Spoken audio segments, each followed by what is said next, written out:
on the Jack Spring Electric Newsmaker Hotline. Honored to have Senator John Kennedy joining us this morning. Senator, good morning, sir.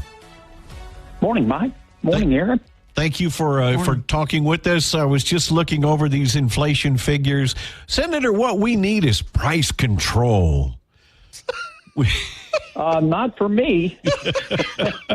We've got price controls. It's called the free market. Thank you. Yeah. I mean, here's why we have inflation. If you think back a few years ago, the economy after COVID was starting to recover as government at all levels realized that it had made a mistake in shutting our society down. So we started opening up, and the economy was really growing rapidly. President Biden became president, and so he and the vice president, Ms. Harris, said, geez, we want to spend money on all this stuff, and we can use COVID as an excuse. So over the next couple of years, they passed $4 trillion of new spending for social programs primarily, and they said we need to do it for COVID. Well, you didn't have to be Mensa material to figure out that wasn't true. And a number of us, and some Democratic economists, Jason Furman, Lawrence Summers, said, look, Mr. President, Madam Vice President, if you do this, you're going to have inflation. Well, we had inflation, raging inflation. And they said, oh, it's only temporary. Well, it wasn't temporary. And so Jay Powell had to raise interest rates to cool the economy. Now, the rate of inflation is down. What does that mean? That just means that prices are still rising, but they aren't going up as quickly as they were. But prices are not coming down. Both the chairman of the Federal Reserve and the Secretary of Treasury have answered my questions in the banking committee that these high prices are permanent. Thank you very much, Ms. Harris and Mr. Biden. And they don't want to talk about that. So they want to talk about price controls and blame it on price gouging, which just is a lie. These prices are permanent? Do you really believe that? There's nothing we can do to help? Sure, we can get them down, but in order for prices to fall, we have to go through what China is going through right now. We have to have a recession. The only way to achieve what's called deflation, which is prices actually falling, is to go through a serious recession where the unemployment rate goes up and people are laid off and the economy is slow, and in order to stimulate demand, businesses lower prices. How close are we to that? The question becomes, is the pain, is the pain worth it? And no president is going to ever intentionally put the economy into a recession. So that's why I say these prices, unfortunately, I wish I could say otherwise, but they're permanent. Do you think the automobile industry is going to step up and say at some point, geez, we're going to go back to pricing like it was before Biden and Harris started spending all this money? The average price, their costs have gone up. Yeah, the average price of an automobile, 3 years ago was $35,000. It's over $50 now. Yeah, and used cars are the same way, and that's why I've said when I'm asked to describe Bidenomics or Harrisnomics, I say it's very simple. You get to pay more to live worse. Ms. Harris's plan is price controls, which is just going to cause shortages and actually cause prices to rise even more.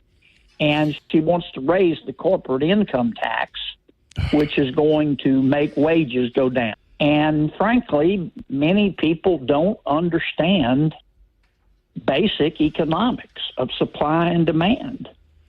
When Biden and Harris started doing all this spending in a recovering economy, Larry Summers, a very prominent Democratic economist, Jason Furman, another one. He's at Harvard. I don't hold that against him. They both worked for President Obama, and they both said publicly, they wrote articles in the New York Times and the Wall Street Journal, said, Mr. President, Ms. Vice President, don't do this. You're going to cause inflation. And they did it anyway. And now they don't want to admit that. So they don't want to talk about it, or they're trying to say it's all business's fault. It's businesses just arbitrarily raising prices because they can. This is not Cuba. This is not Venezuela. I mean, it's just a cascade of lies. You mentioned Harris wants to raise the corporate income tax, make them pay their fair share. Well, Senator, you know as well as I do, corporations don't pay tax. A corporation is just a sheet of paper. What is a corporation? It's people. It's workers. It's investors. All three of us are probably corporations in the sense that 50% of Americans, through their pension plans or their own accounts, invest in companies through the stock market. That's all a corporation is. And when you implement price controls or you raise corporate income taxes, there's no free lunch, and you don't get one now. Those additional costs are passed on. Exactly. So who pays them? Yeah, the workers pay them. The workers don't get a pay raise anymore. Or the investors, those people who actually own shares in the company, get a smaller dividend, and some of them sell their stock. I'm sorry, go ahead. We lowered the corporate income tax in 2017. Our corporate income tax was over 30%.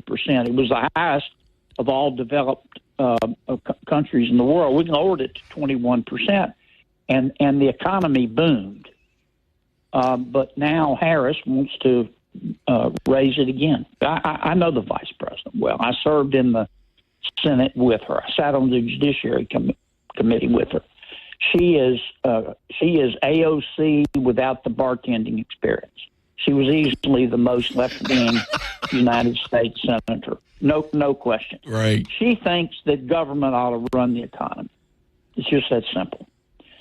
And I'm amazed that she doesn't hum the Cuban national anthem while she's saying all that. I mean, it's just a very neo-socialist approach. But she just thinks that the experts in Washington are smarter and more virtuous than the business community and consumers like us. They believe that.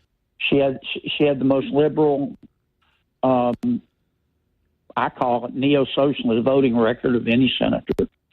And we know that what she's done or not done is vice president. The vice president's record, such as it is, I mean, it is what it is.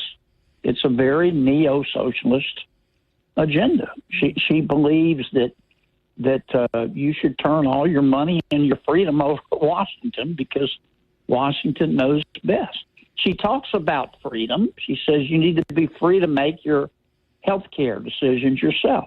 Well, how come she wants to abolish private health insurance for 180 million Americans? Yeah. You know, she doesn't want to talk about that anymore. But she's clearly on record. She ran for president on getting rid of private health insurance and letting government be your insurer. Senator John Kennedy, thank you for your time, sir. We appreciate it. Thanks, guys. Have a great morning.